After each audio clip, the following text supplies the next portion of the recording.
Práctica de siembra y cultivo de microorganismos.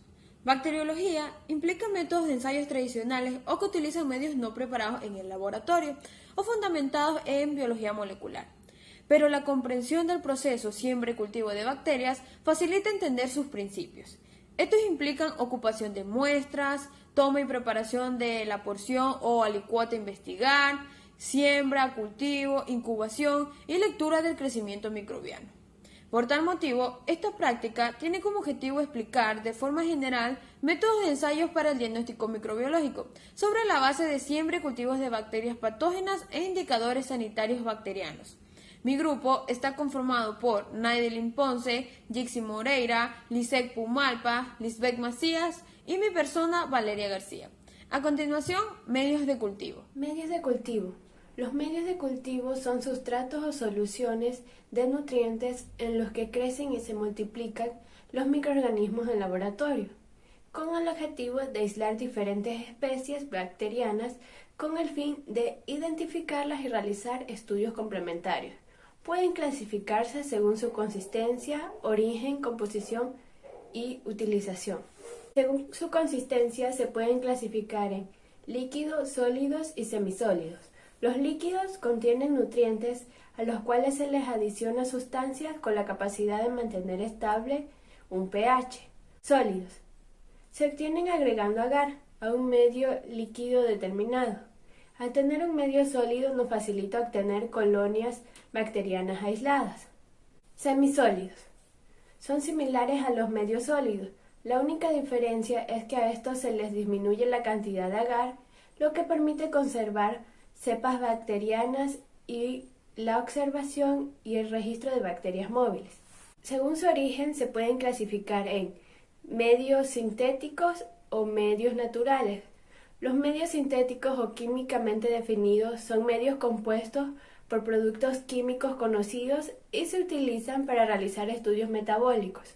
Los medios naturales o no definidos son aquellos medios que se preparan a partir de sustancias naturales animales o vegetales. Según su composición y utilización se pueden clasificar en simples, enriquecidos, selectivos, diferenciales y de enriquecimiento. Los medios simples poseen los requisitos nutricionales para permitir el desarrollo bacteriano general.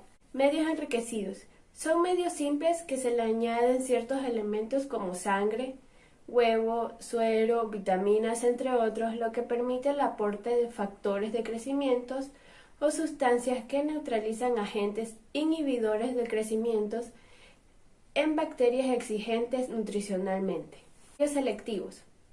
Se consiguen añadiendo al agar nutritivo compuestos químicos nocivos para algunas bacterias, cuyo crecimiento no es de interés, o también mediante una alteración de las condiciones físicas del medio. Medios diferenciales. A estos medios se le adiciona sustancias para que solo crezcan ciertas bacterias, y éstas, al actuar sobre alguna de las sustancias adicionadas, permiten observar macroscópicamente ciertas propiedades de crecimiento que ayudan a diferenciar sus colonias de otras especies diferentes. Medios de enriquecimiento. Son medios líquidos que favorecen o permiten la multiplicación de las bacterias cuando la muestra obtenida es muy pobre. El aislamiento de microorganismos implica un conjunto de técnicas empleadas para separar a las especies de interés desde su hábitat natural para su caracterización. Durante el siglo XIX, los científicos Louis Pasteur y Koch comenzaron a realizar prácticas rigurosas para el aislamiento de microorganismos específicos, todas con el fin de poder estudiarlos en detalle para relacionarlos con un fenómeno macroscópico como una enfermedad. El procedimiento de aislamiento consiste en usar técnicas para separar las células microbianas, llevándola a un medio de cultivo y condiciones de incubación específicas que estimulen el crecimiento del organismo y que se desea que se reduzca el crecimiento de otros microorganismos. Este proceso se repite tantas veces sea necesario, de modo que el cultivo contenga solo organismos de tipo deseado, es decir, cultivo aséptico o puro. La siembra de microorganismos suele realizar dentro de una cámara de flujo laminar, sobre una superficie desinfectada y cerca de un mechero encendido. Todo esto para disminuir la probabilidad de contaminación. El proceso consiste en los siguientes pasos. Se esteriliza el asa por flameo en llama del mechero. Se toma la caja de Petri con una mano y se abre en forma de Viagra. Se deja enfriar el asa punzando en el borde del medio de cultivo. Se selecciona una de las colonias para sembrar y se toca el asa. Se toma la caja de Petri con el nuevo medio de cultivo, la cual debe estar debidamente rotulada, y se siembra la colonia mediante técnica de agotamiento. Para ello se divide la caja en cuadrantes. Se siembra el primer cuadrante deslizando el asa para formar estrías con el anillo paralelo a la superficie y sin el asa el medio de cultivo.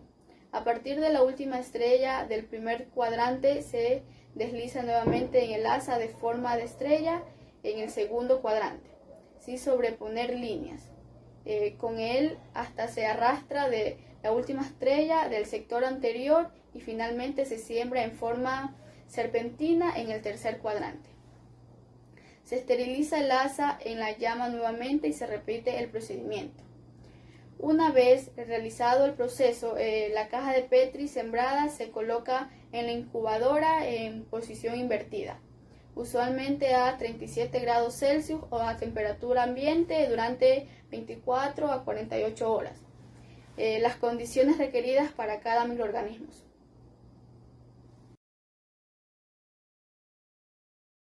Siembra en caja Petri por estrías y técnica de los 4 cuadrantes.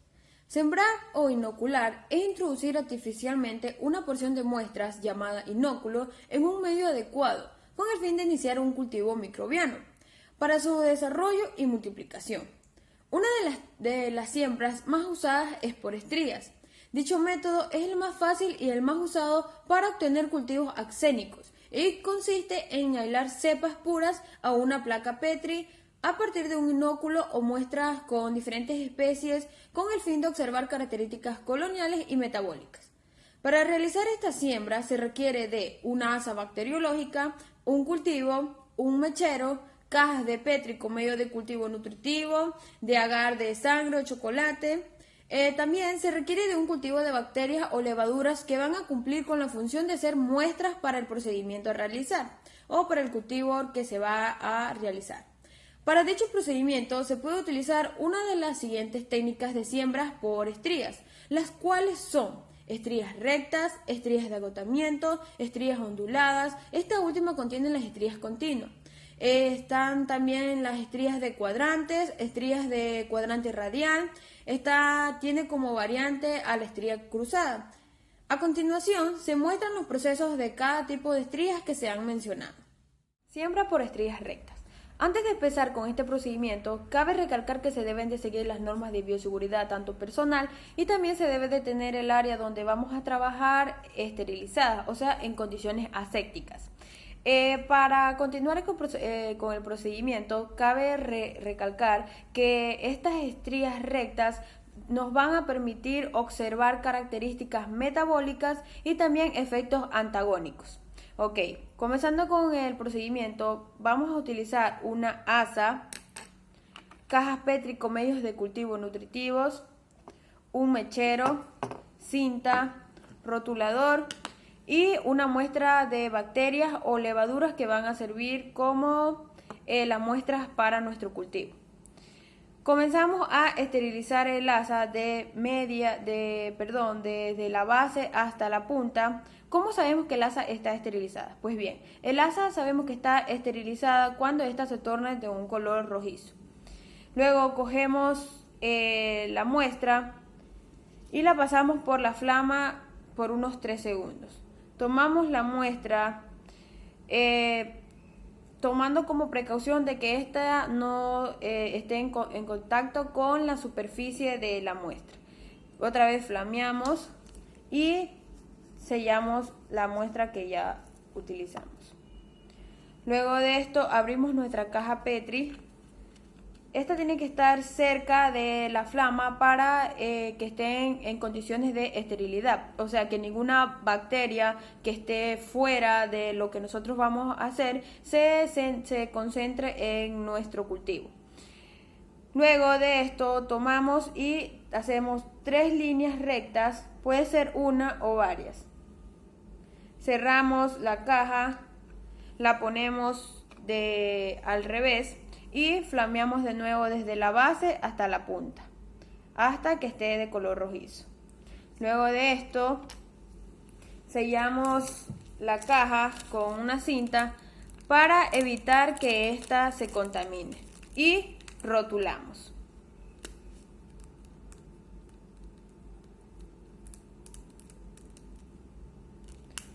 Y así tenemos el procedimiento de las estrías rectas.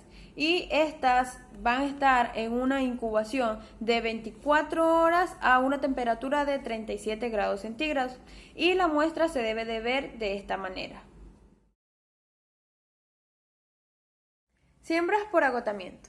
Para este procedimiento vamos a utilizar un medio de cultivo libre de colonias, un medio de cultivo con colonias que va a servir como la muestra, el mechero, el asa bacteriológica, un rotulador y la cinta. Para comenzar con este procedimiento vamos a esterilizar la asa desde la base hasta la punta, hasta que ésta esté de color rojizo. Una vez realizado esto cerca del mechero, vamos a abrir la muestra que puede ser de E. coli. Y vamos a enfriarla en un lado donde no haya colonias. Una vez enfriada tomamos una pequeña muestra de la colonia. Sellamos la caja y vamos a utilizar la caja donde queremos transportar la muestra y vamos a hacer lo siguiente.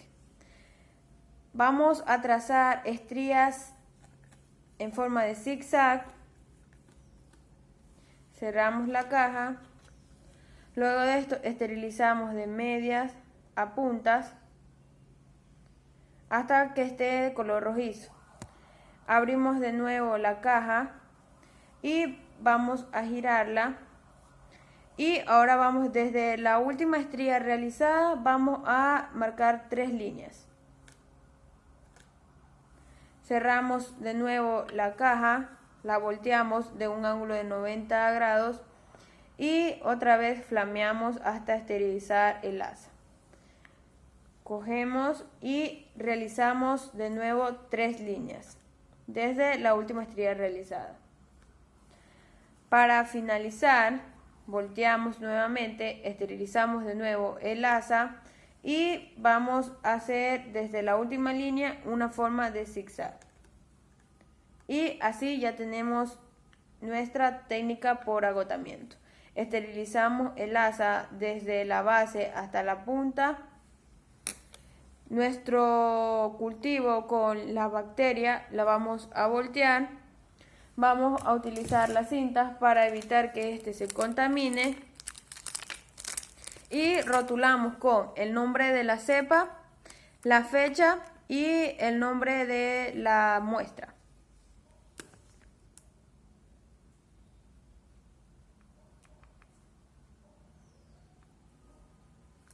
Y llevamos a un periodo de incubación de 24 horas por 37 grados centígrados. Y la muestra debe de verse de la siguiente manera. La estría ondulada contiene la estría continua. Esta se va a basar en los mismos procedimientos que hemos hecho en las estrías anteriores. Vamos a esterilizar el asa, cogemos, enfriamos el asa en una parte donde no haya colonias. Tomamos la muestra de una colonia, la vamos a ubicar en el medio de cultivo sin colonias. Vamos a hacer con una inclinación no mucho, vamos a trazar líneas zigzagueadas hasta llegar casi a la mitad de la muestra o del medio de cultivo. Luego de esto vamos a poner de forma vertical el asa y vamos a zigzaguear de la misma manera hasta cubrir toda la zona del cultivo. Una vez realizado esto, sellamos la caja, la ponemos volteada y esterilizamos el asa. Luego de esto, rotulamos la muestra y la ponemos en incubación por 24 horas a 37 grados centígrados. Y la muestra debe de verse de la siguiente manera. Técnica de cuadrantes o estrías de cuadrantes. Otra forma de inocular la placa es mediante las técnicas de cuadrantes. Para ello se utiliza dos líneas divisoras que nos van a dar como resultado 4 partes iguales, de las cuales vamos a realizar el mismo procedimiento que hemos venido realizando en las estrías anteriores. Esterilizamos el asa, enfriamos, tomamos una muestra. En el primer cuadrante lo que vamos a hacer es estrías cerradas, procurando de no tocar las líneas divisorias. Cerramos la placa, giramos, esterilizamos. Ya no vamos a tomar más muestra. Vamos a tomar la muestra del último cuadrante que hicimos y repetimos el mismo procedimiento en el otro cuadrante, mediante estrías cerradas, procurando siempre de no tocar las líneas divisorias. Repetimos el mismo proceso, tomamos muestra del último cuadrante realizado, hacemos las estrías y así hasta concluir con los 4 cuadrantes. Estos cuadrantes lo volteamos, esterilizamos el asa hasta que llegue a fuego rojo, hasta que llegue a una tonalidad roja. Luego de esto vamos a poner la placa, a rotularla y a ponerla en incubación por 24 horas a 37 grados centígrados. Y la placa tiene que verse de esta manera. Estría cuadrante radial. Para la estría cuadrante radial vamos a utilizar, a esterilizar el asa. Tomamos la muestra. Una vez que tenemos tomada la muestra, vamos a hacer estrías zigzagueadas hasta completar 1/3 del cultivo. Cerramos, esterilizamos, abrimos. De la última estría que se realizó en el cultivo, vamos a tomar de ahí y realizamos otra vez hasta 1/3 de la muestra, procurando de no tocar las otras estrías que ya se han realizado previamente. Cerramos, esterilizamos, volteamos un ángulo de 90 grados, abrimos y realizamos el mismo procedimiento. Luego de eso cerramos, esterilizamos y realizamos el mismo procedimiento, procurando nunca tocar las líneas de las estrías que ya se habían hecho previamente. Volteamos, esterilizamos y lo ponemos a un periodo de incubación como las otras muestras, de 24 horas y 37 grados centígrados. Y la muestra debe de verse de la siguiente manera. La variante de la estría radial es la estría cruzada. La estría cruzada consiste en, con los mismos procedimientos anteriores, ya tenemos la muestra y el asa esterilizada, procedemos a hacer los mismos procedimientos. El primer cuadrante ya lo tenemos que estar estriado. Luego de esto volteamos, esterilizamos el asa y con las últimas líneas que se hizo en el último estriado, vamos a cruzar con el nuevo estriado y así sucesivamente. Esterilizamos, tomamos las últimas líneas del último estriado y hacemos el nuevo estriado hasta culminar. Esterilizamos el asa y llevamos a incubación por un periodo de 24 horas a 37 grados centígrados. Y la muestra debe de verse de la siguiente manera.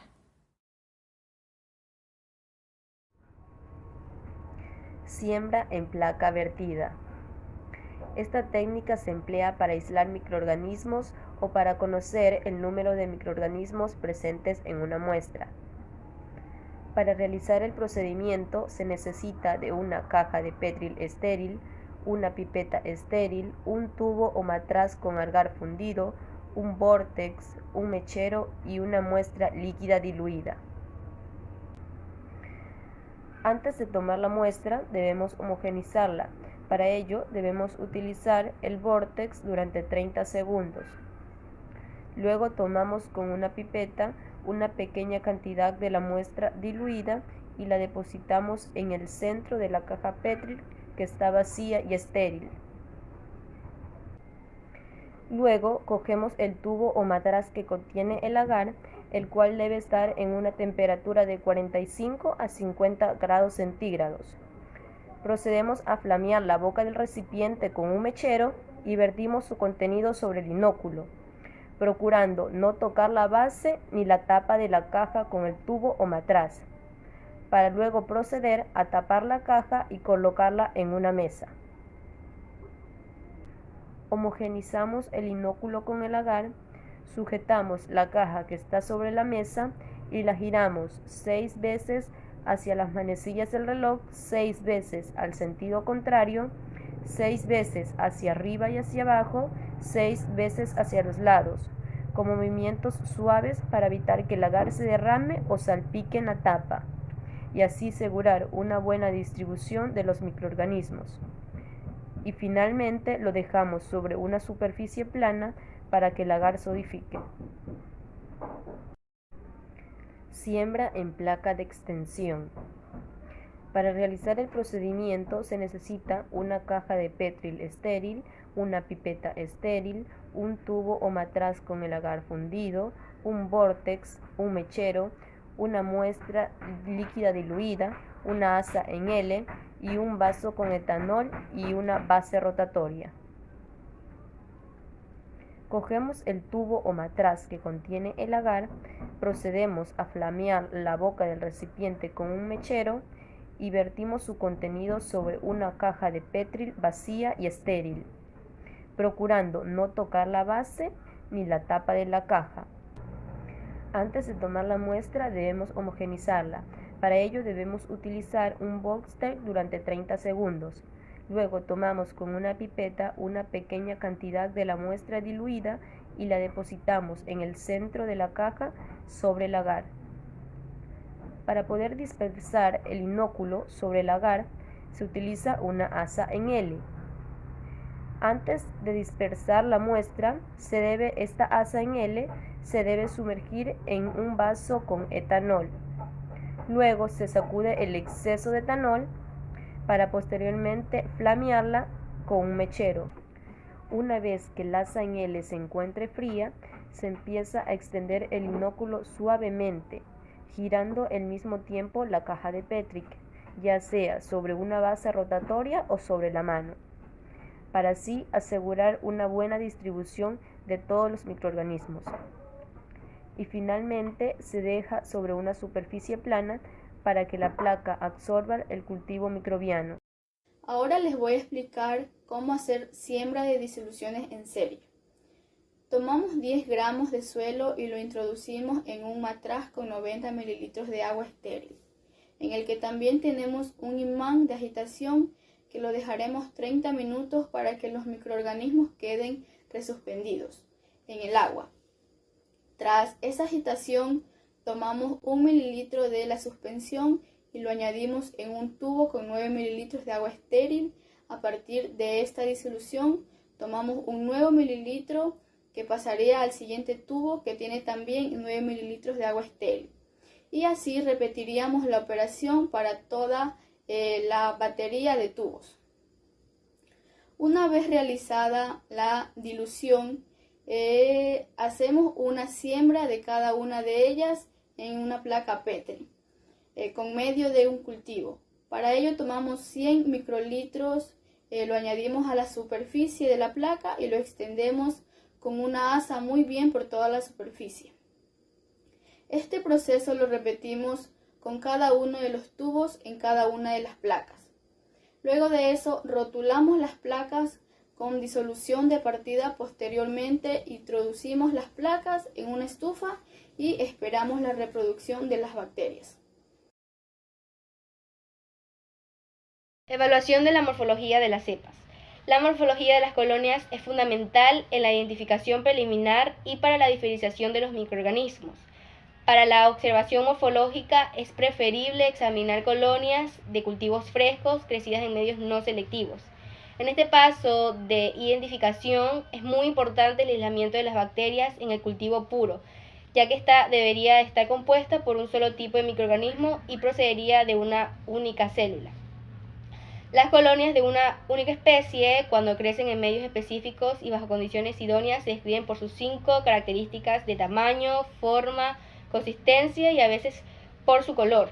El tamaño de las colonias bacterianas es generalmente uniforme entre una misma especie. Por ejemplo, las colonias de estreptococos tienen un tamaño más pequeño que la de los estafilococos y las enterobacterias. La forma está determinada por los bordes y el grosor de la colonia. El borde puede ser liso o rugoso o irregular. La colonia abultada o plana. La textura de la colonia es también importante y puede variar desde seca a viscosa, con superficie lisa o granular. Identificación de los microorganismos mediante criterios fenotípicos. La identificación bacteriana se realiza por medio de métodos convencionales basados en las características fenotípicas, puesto que su realización y coste lo hacen más accesible.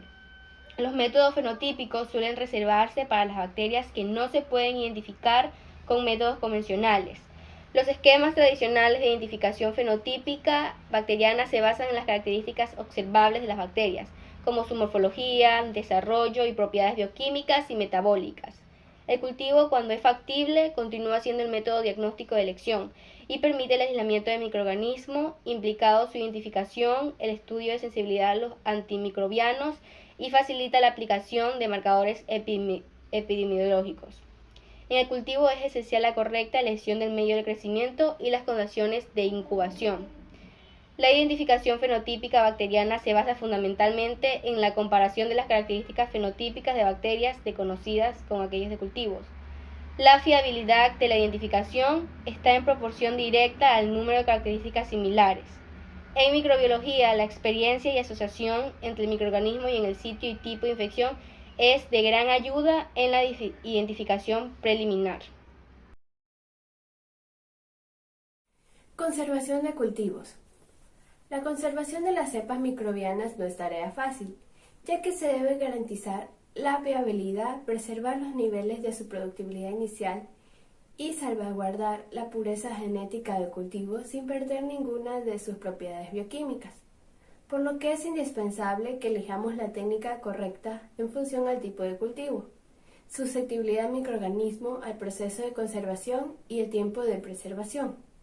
El método de conservación que se elija debe garantizar la supervivencia de al menos el 70% de las células por un medio de tiempo considerable, sin alterar la información genética en las células. La técnica de preservación de microorganismos se divide en 3 categorías. De acuerdo al tiempo en que las células permanecerán viables, esta puede ser a corto, mediano o a largo plazo. A corto plazo, un método común es el subcultivo, que consiste en el repique periódico del cultivo en un medio nutritivo fresco. Una vez desarrollados los cultivos se mantiene a 4 grados Celsius durante lapsos que van entre 15 días y 2 meses. Sin embargo, esta técnica presenta algunos inconvenientes, entre los cuales están incremento de la posibilidad de mutaciones con cada transferencia, riesgo de contaminación y alteraciones en el medio de cultivo durante la etapa en el frío, que produce una desecación gradual del mismo. Mediano plazo puede ser de 2 a 5 años y se puede utilizar la desecación en diferentes soportes como arena gel, donde se detiene el crecimiento debido a la eliminación del agua disponible, así como el almacenamiento en tierra, parafina líquida o suspensión en agua estéril. A largo plazo se utiliza la congelación, ya sea en un ultracongelador o mediante nitrógeno líquido, y la liofilización, Estas son las mejores técnicas ya que minimizan al máximo el riesgo de cambio genético y las mantiene viable por 10 años o más. La congelación es una técnica muy popular ya que la actividad metabólica de las células se reduce considerablemente a muy bajas temperaturas, lo cual la convierte en un método muy recomendable para la preservación a corto y largo plazo. En esta técnica el cultivo se crece hasta la fase estacionaria, etapa en donde las células son más resistentes y soportan más la congelación y la subconsecuente descongelación. Las células a congelar pueden ser resuspendidas directamente en un agente crioprotector o se puede agregar en el mismo como aditivo al medio de cultivo. El más utilizado es el glicerol al 10%, aunque también funcionan la sacarosa, glucosa, entre otras. Estos agentes protegen a los microorganismos durante el proceso, al reducir la velocidad de congelación de los componentes de la célula microbiana. Se recomienda conservar las células a temperaturas por debajo de los menos 70 grados Celsius, ya que en temperaturas más altas ocurren recristalizaciones que pueden ser letales para las células.